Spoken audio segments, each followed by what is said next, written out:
Salom. Jahonda odobning bu jihatiga e'tibor bermaydigan biror bir xalq yoki millat yo'q.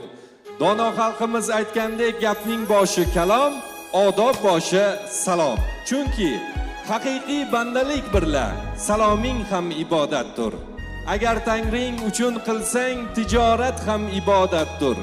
Agar Tangring uchun sevsang, muhabbat ham ibodatdir. Xabar oldingmi bemordan, qarindosh, do'st, musofirdan, birovni yo'qlasang dildan, ziyorat ham ibodatdir.